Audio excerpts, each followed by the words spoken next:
biggest presentation faux pas that we see here at Flow 7? Jazz, where to even begin? There's so many. I mean, for a start, just having loads of text on a slide, nobody wants to sit and read that. You're presenting to a big room of people and you want them to just sit there and read. No. So true, we see that all the time. Yeah, put it in the speaker notes. Do you know what I mean? Focus on the main message, put the rest in the speaker notes. You're there to tell them, just do it. I mean, we've got like imagery, there's so many imagery faux pas. We've got for a start, just really bad like stock imagery that's like overly obvious. Do you know the kind I mean? Where it's like a man climbing a ladder. The list goes on. It does. And we've got stretched images, ones that have been like really horribly compressed. They're just all blurry. Oh yeah, you can see every pixel. Oh yeah, and then like when they've been compressed on top of compression, it's even the pixels get blurry, and it's just nobody can even see what it is. Animation can be really powerful, but when people try and do it without really knowing what they're doing, it can just look janky and weird, especially if there's some effects that we would never touch. Do you know what I mean? Like pinwheel, things bouncing in, and it just the paper aeroplane transition. Oh yeah, the transitions. One of the favourites. Oh yeah, we love that. Curtain does it pretty cool though. It does. Never used it, but who's to say?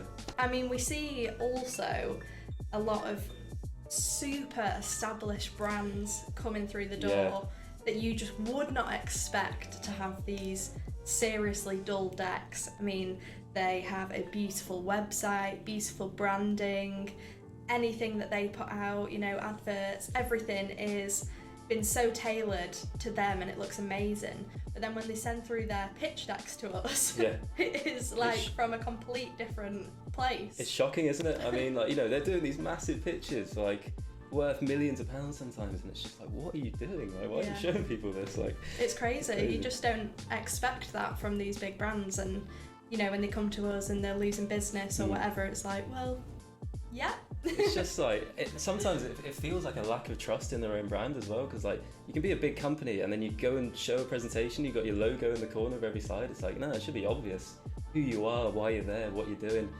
And especially the big companies, actually, they tend to be quite reliant sometimes on charts, just so many charts, and it's like, as an audience member, you're sitting there going like, what am I supposed to look at here? Yeah, what's the most important part of this data? Exactly, yeah. And it's like, if you just got a slide with like 4 charts on the table, what am I doing with that information? Yeah, I don't think they understand it from their audience's point of view sometimes. They just only think about it from the person who is pitching and presenting, whereas we can help in that aspect because we know both sides. I think that's key as well, just really thinking about what does your audience want to see, what's going to engage them, and ultimately you're there to change minds, and you can't do that with a bad presentation. So what should these brands and companies be doing? Well, yeah, I mean, for a start, they need to be paying as much attention to, as they do already, to all their other collateral, business cards, website videos. They need to put that same care and attention into their presentations. And then, what does that mean? What does a good presentation look like? We've got things like, break up your information, just stick to key phrases on each slide, the key message, like what do you want this slide to tell? And then you can tell the rest of that story. You want great imagery, you want to make sure things are consistent, like not only between decks, but within the same deck. I mean, sometimes we see clients like putting different slides in from different presentations. It doesn't look professional, it doesn't look good. What else we got?